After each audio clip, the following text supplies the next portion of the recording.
Hallo, mijn naam is Frank Nelissen. Ik ben slagwerker van Philharmonie Zuid-Nederland en ik ga een digitale workshop voor jullie houden waar ik een beetje ga vertellen hoe ik mij voorbereid op een repetitie of een concert. Er zijn namelijk een paar dingen waar ik mee rekening houd. Ik zorg namelijk dat ik goed uitgeslapen ben, dat is wel handig natuurlijk. En ik zorg ervoor dat ik fit ben. Een paar dingen die ik doe, bijvoorbeeld het eerste wat ik altijd doe voordat ik naar het orkest kom, is kijken hoe het instrumentarium eruit ziet. Het is namelijk zo, die trom moet ook gestemd worden. Dus kijken we eerst, hoe klinkt die?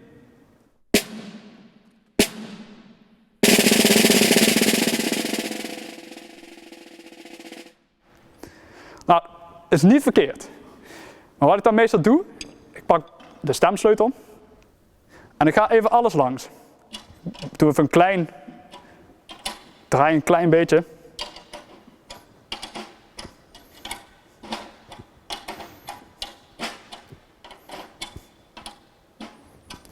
En kijk dan of het beter is.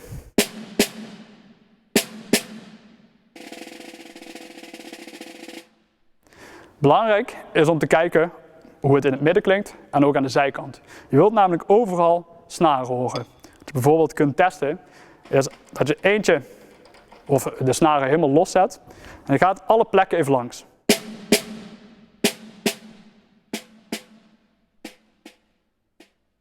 Je gaat alle plekken van de trom even langs of je snaren hoort. Die zetten we weer terug.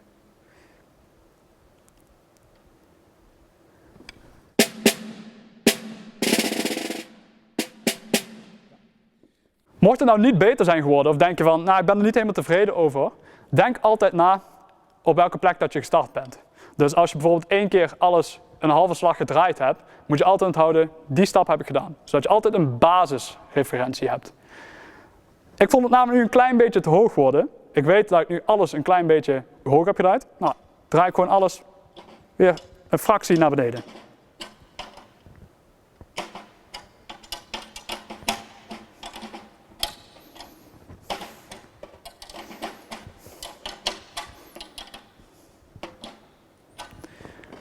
Vaak maakt zo'n kleine draai al een wereld van verschil.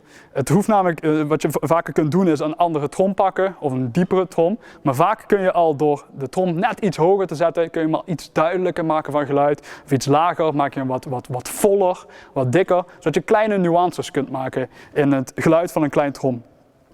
Wat ik ook altijd doe, is kijken hoe demp ik een klein trom. Nou, je hebt heel veel manieren. De trom die klinkt eigenlijk vrij lang door, zeker in deze zaal, in het muziekgebouw in Eindhoven. Dus wat je dan doet, als je dan te lang doorklinkt, ik zou hem niet te veel dempen. Want anders maakt het geluid namelijk dood. Het klinkt dan niet meer mooi. Dus wat we zelf hier bij het orkest hebben, is zo'n klein leertje. Die kun je hier vastzetten.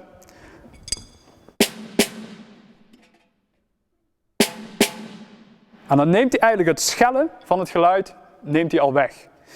Mocht je nou niet zo'n leertje hebben, werkt een pasje bijvoorbeeld net zo goed. Als maar gewoon een klein beetje gedempt wordt. Persoonlijk zou ik niet zeggen om een hele ring er neer te leggen. Omdat het anders, het dempt gewoon net te veel. En als je een hele ring neerlegt en je gaat naar de zijkant, speel je ook op de ring. En dat maakt het geluid ook niet zo mooi. Nou, dan hebben we het materiaal gecheckt. Dan gaan we een paar oefeningen doen. Vaak als ik een warming-up doe, dan ren ik een paar keer de trap op, ren ik een paar keer de trap af. Zodat mijn bloed lekker aan het lopen is, een beetje moe wordt. En dat ik een fijn fit kan beginnen. Waar ik meestal mee begin, is 8 slagen met rechts en 8 slagen met links.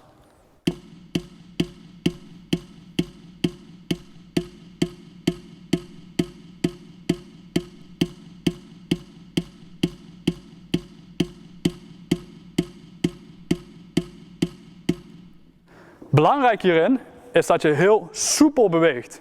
Dus je kunt wel heel stijf zo met je handen bewegen, maar je hoort het geluid wordt wat killer. Het gaat niet zo soepeltjes. Jij bepaalt namelijk waar de stok naartoe gaat, maar de stok maakt het uiteindelijke geluid. Waar je aan kunt denken, is dat je eigenlijk alle spieren van je arm en je hand tot aan je vingers gaat gebruiken. Dus die moet je ook activeren. Dus die beweging maakt die niet te klein. Je ziet namelijk dat bij mij eigenlijk alles beweegt. Tot aan mijn vingers aan toe.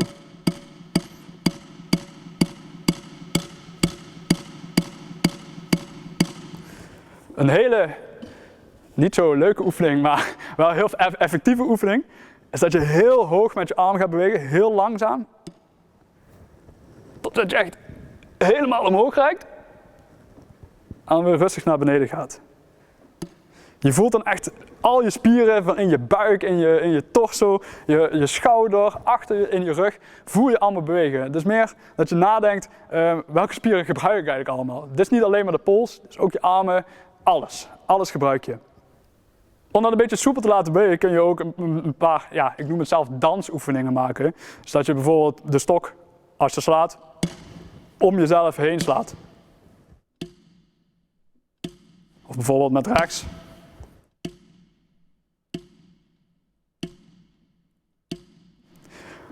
Dit is alleen maar de bedoeling om je spieren wakker te maken. Ik ga zelf ook niet op het podium zitten en tijdens een concert allemaal deze fratsen uithalen, natuurlijk. Oké, nou hebben we dat gedaan. Dan gaan we werken aan de flexibiliteit. Dus we hebben deze oefening gedaan. 8 keer rechts.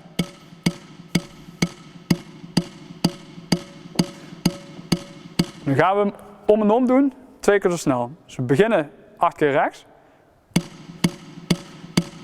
En dan schakelen we over.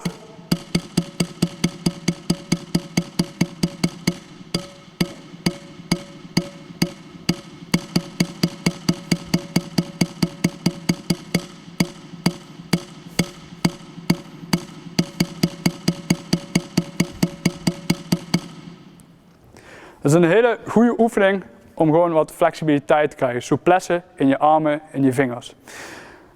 Wat ik vaker ook nog gebruik, is zo'n dingetje. Dit is een oefenpetje, maar dan gemaakt van gel. Het zorgt er namelijk voor, dit oefenpetje als ik hier speel, stuit de stok heel goed terug. Als ik deze erop leg, je ziet het al, hij stuit het helemaal niet terug. Dus je moet dan echt werken om die stok terug te krijgen.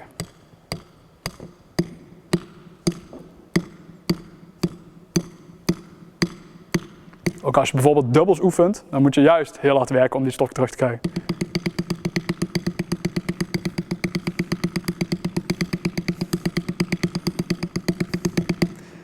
Dit is veel vermoeiender dan dat je gewoon op een trom of op een oefenbedje speelt. Maar het is wel een oefening om je spieren gauw fit en gauw lekker warm te krijgen. Zodat je dan goed fit aan het stuk kunt beginnen. Nou, wat ik dan ook altijd doe, is dat ik een makkelijke oefening pak.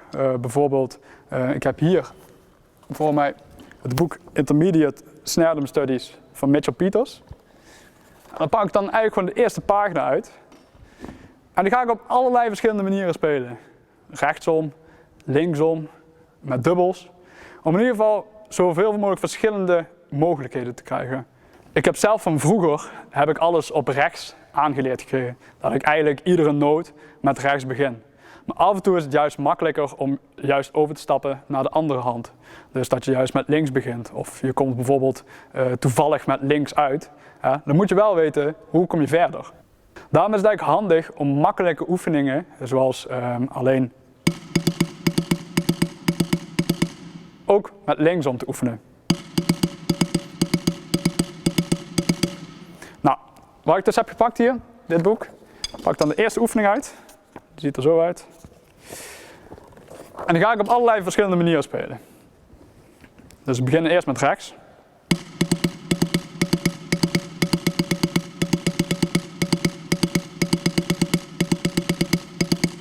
Nou, het zijn de eerste 4 maten. Nou, dan gooi ik hem om naar links.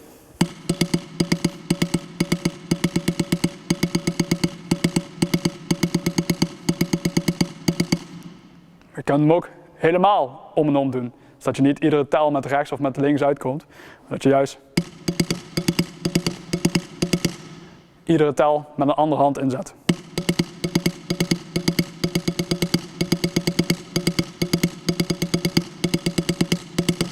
is mogelijk. Andere is nog dubbels.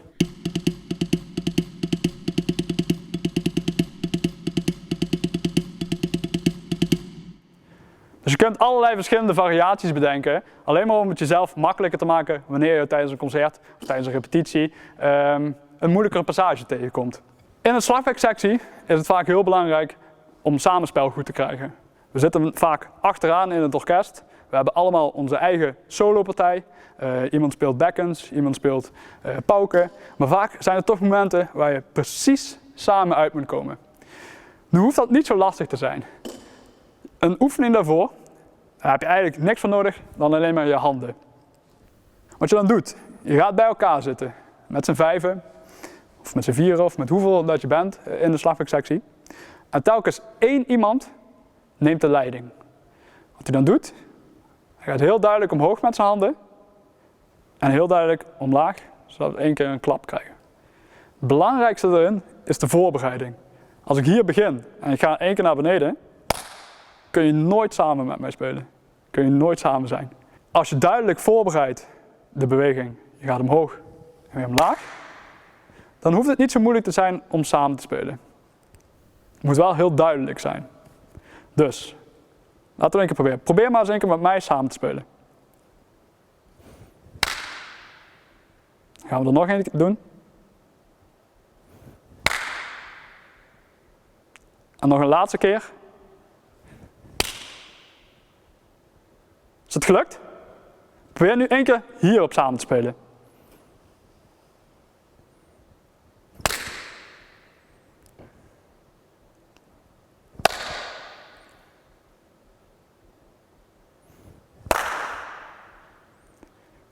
Nu durf ik bijna te wedden dat die laatste makkelijker ging dan de eerste twee. Voorbereiding is dus heel belangrijk. Je moet samen ademen, samen één groep vormen. Ook al heb je allemaal een ander instrument of een solistische partij. Nou, het laatste wat ik nog wilde doen, is een paar basistechnieken laten zien op een triangel. Vind ik persoonlijk het mooiste instrument wat er bestaat. Het meest onderschatte instrument wat er bestaat. Nou, dit is de triangel. Hoe ik het vroeger vaker deed was, hij hing aan een stokkentafel, daar stond de dirigent en mis, bijvoorbeeld. Kan gebeuren. Nou, wat ik altijd doe is, ik hang een triangel altijd vrij hoog. Of ik hou hem hoog vast. Als ik hem vasthoud, kan ik hem ook makkelijk dempen of kan ik juist hoog houden zodat ik goed kan kijken. Er zit ook een gat in, en die is eigenlijk niet voor niks. Dus kun je ook makkelijk de dirigent doorzien. En je kunt de stok goed in de gaten houden. Nu zijn er eigenlijk twee manieren hoe je een triangel kunt spelen. Dat is of helemaal recht er tegenaan, of met een bepaalde hoek. Vaak, bij de meeste triangels, is het zo, als je hem helemaal recht erop speelt, dan krijg je het meest penetrante geluid.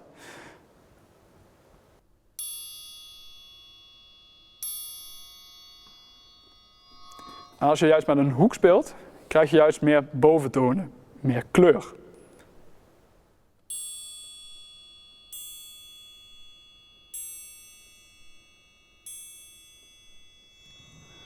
Je hoort nu veel meer geluiden er tussendoor komen. Vaak geeft dit ook meer kleur in het orkest. Triangel hoeft ook helemaal niet zo hard te zijn. Meestal een triangel, hoe hard het stuk ook is, een triangelslag komt er eigenlijk altijd wel doorheen. Dus. Een roffel op een triangel. Eigenlijk überhaupt op een slagwerkinstrument is een roffel de enige manier voor ons om een lange noot na te doen. We kunnen namelijk niet een lange noot nadoen als wij spelen. Dit is de klank en we kunnen hem niet langer maken dan die is. Een roffel is eigenlijk voor ons de enige manier om een lange noot te kunnen maken.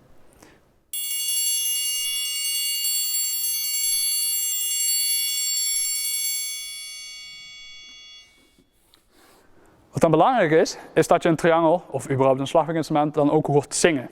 Dus als je te snel te veel noten wilt maken, dan krijg je juist dat je juist de noten gaat horen en dat je niet de lange noot hoort.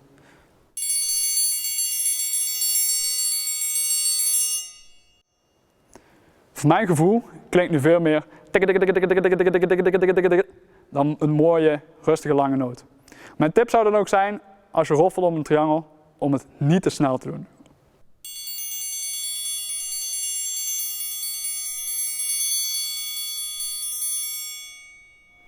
Het kan al snel genoeg zijn. Er zijn ook, als je een ritme moet doen op een triangel, bijvoorbeeld ook tam, tikkadam, tikkadam, wat we net op de kleine trom gedaan hebben. Kan wel als je het eigenlijk zo doet, maar dat wordt al gauw heel stijf. Een manier is dus, zoals ik al net gedaan had, is ook de bovenkant van het triangel te gebruiken. Of de bovenzijde. Dat doe je dus door ook naar boven te spelen. Een oefening om dit te controleren zou dus zijn, bijvoorbeeld 4 keer naar beneden. Dan 4 keer naar boven.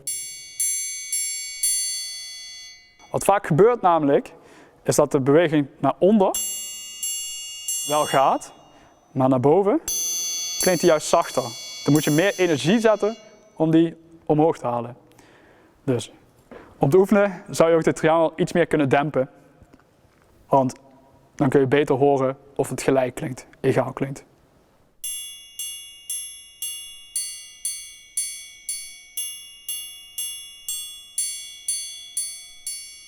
De volgende stap zou zijn helemaal om en om.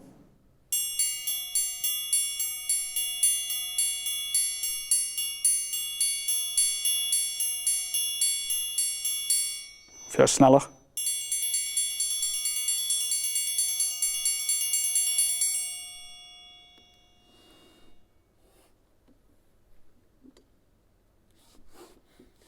Hetzelfde met een triangel dempen, of hetzelfde als bij een kleine trom, is het ook af en toe nodig om een triangel te dempen. Nou, nu zijn er verschillende manieren ook. Je kunt eigenlijk zoveel dempen als je wilt. Je kunt hem helemaal vastpakken, maar dan klinkt er eigenlijk alleen maar een stuk metaal. Maar je kunt hem ook bijvoorbeeld met het topje van je pink, kun je een klein beetje dempen.